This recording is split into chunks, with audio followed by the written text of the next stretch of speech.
जय माई राधा कृष्ण माई जय जय माई राधा कृष्ण माई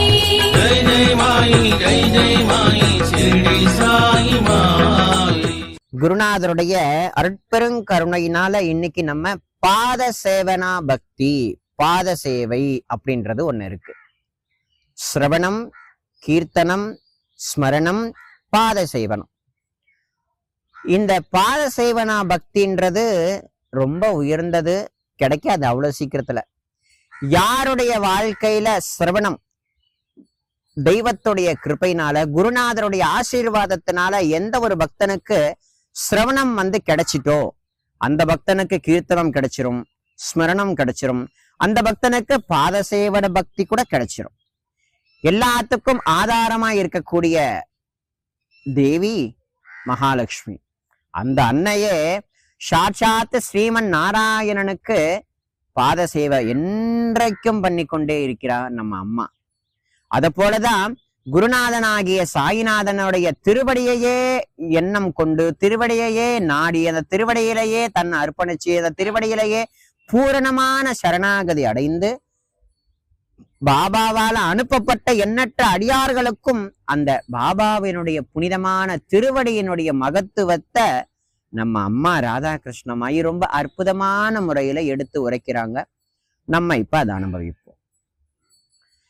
யாருடைய திருவடி தரிசனம் நம்ம பண்ணி வைத்து கொண்டிருக்கிற, நம்ம பண்ணி வச்சிருக்கிற பாவ மூட்டைகளை பொசுக்கிடுமோ, யாருடைய திருவடி மனுஷனா பிறந்திருக்கோம் அதனுடைய புண்ணிய பலனை கொடுத்துடுமோ, யாருடைய திருவடி தீர்த்தத்துடைய விஷயத்தை பருகிறதுக்காக கங்கா, யமுனா, சரஸ்வதி போன்ற நதிகள் தேடி ஓடுதோ, யாருடைய திருவடியினுடைய மகத்துவத்தை தேவாதி தேவர்களும் அதனுடைய விஷயங்களை புரியாம இருக்கிறார்களோ, அப்பேற்பட்ட திருவடி குருநாதனுடைய திருவடி. பொதுவா மனுஷனா நம்ம எல்லாருமே பிறந்துட்டோம். சில ஜீவராசிகள் மிருகங்களா இருக்கு, சில ஜீவராசிகள் மரம் செடி கொடிகளா இருக்கு, சில ஜீவராசிகள் அம்மாங்கிற வார்த்தையை தவிர அதுக்கு எதுவும் தெரியாது. ஆனா மனுஷனா பிறந்த நம்ம தான் ஒரு அற்புதமான படைப்பொறுப்பா நம்ம இந்த பூமியில நம்மள பகவான் அற்புதமா படைச்சிருக்கார். படைக்கப்பட்டதனுடைய பிரயோஜனத்தை அந்த மனுஷ ஜீவராசிகள் எப்படி தெரிஞ்சுக்கும், அந்த மனிதன் எப்படி தெரிந்து கொள்வான்? அப்படி தெரியப்படுத்துறதுக்காக அந்த பகவானே கருணை கொண்டு இந்த பூமியில குருவடிவா வராராம்.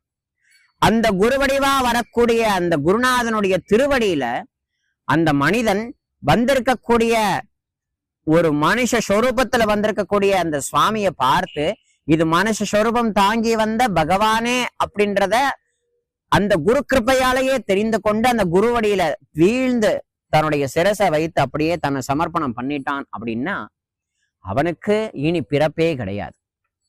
பிறப்பை அறுக்கக்கூடிய திருவடி குருநாதருடைய பரம திருவடி.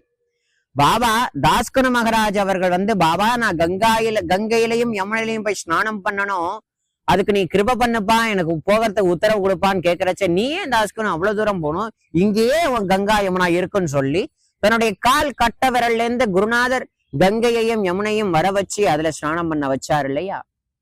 அப்ப கூட ஒரு தவறு நடந்துட்டு, என்னன்னா தாஸ்கனு மகராஜ் அந்த தீர்த்தத்தை தலையில புரோஷனம் பண்ணிட்டாரே தவிர உள்ளுக்கு சாப்பிடலையா. ஏன்னா அகங்காரம் அந்த இடத்துல இருந்திருக்கான் அவருக்கு. தாஸ்கனு மகராஜுக்கே அந்த அகங்காரம் இருந்துதான். அப்ப அந்த மாதிரி அந்த குருநாதனுடைய திருவடியில சகலமும் அப்படியே இருக்கு. அதாவது பஞ்சமகா பூதங்களாகி, சூரியனாகி, சந்திரனாகி, ஜீவாத்ம வடிவம் என யாதுமாகி நீக்க மர நிறைந்து நிற்கின்ற அகிலாண்ட கோடி பிரம்மாண்ட நாயகன் குருநாதன். தெய்வமே குரு வடிவா வந்திருக்கு. குரு கீதையில ரொம்ப அற்புதமான முறையில சொல்லியிருக்காங்க.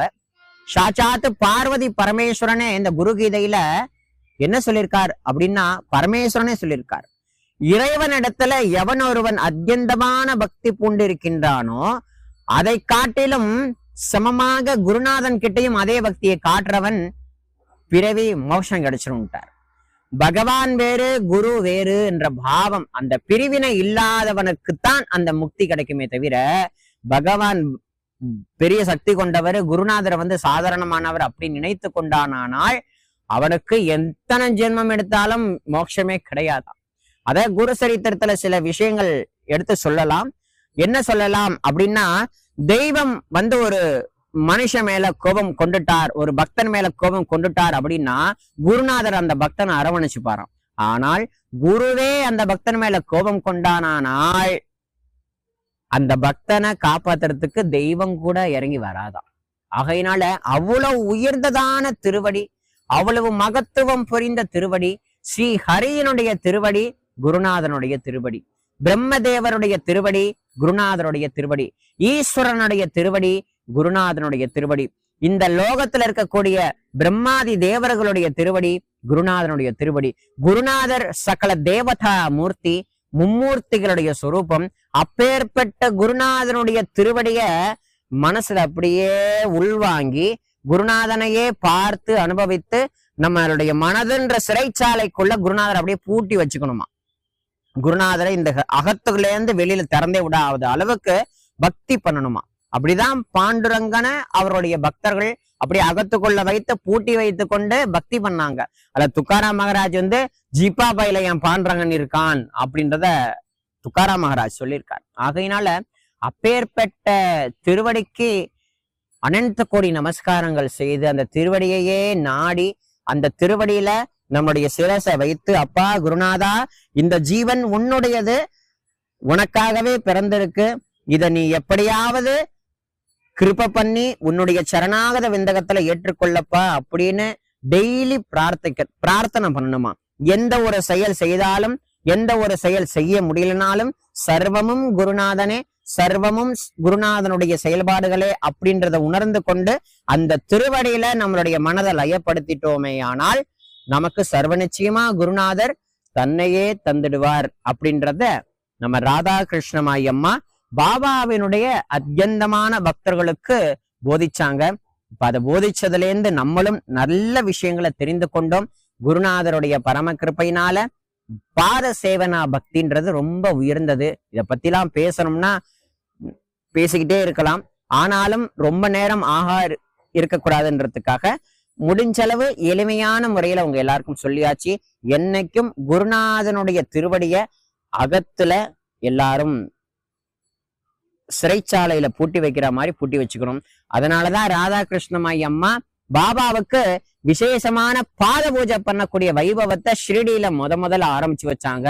பாபாவுடைய அழகிய திருவடிக்கு அர்க்கிய பாத்திய பூஜை எல்லாம் செய்து வைத்து, அழகிய சந்தனத்தை இட்டு, குங்குமத்தை இட்டு, அழகிய உதிரி பூக்கள் புஷ்பங்களை குருநாதனுடைய திருவடிக்கு அர்ப்பணித்து சமர்ப்பணம் செய்து அந்த திருவடியிலுடைய அந்த பாத தீர்த்தத்தை அழகா பருகி, அந்த மாதிரி வைபவங்கள் எல்லாத்தையுமே பாபாவுக்கு நம்ம அம்மா ராதாகிருஷ்ணமாயி அவர்கள் தான் கொண்டு வந்தாங்க.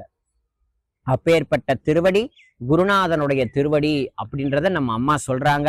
எல்லா அடியார்களும் அதை கேட்டு உள்ள முருகிட்டாங்க. அவங்க பாபாவுடைய பக்தையான ராதாகிருஷ்ணமாயி அம்மா இருக்கக்கூடிய ஷாலாவில உருகிறாங்க. துவாரகாமையில பாபா அதையும் கேட்டாங்க, அவரு உருகிறாராம். இதை கேட்ட நம்மளும் உருகுவோம், நம்மளும் அந்த பாதங்களை தஞ்சமென நாடுவோம். ஓம் சாய்ராம்.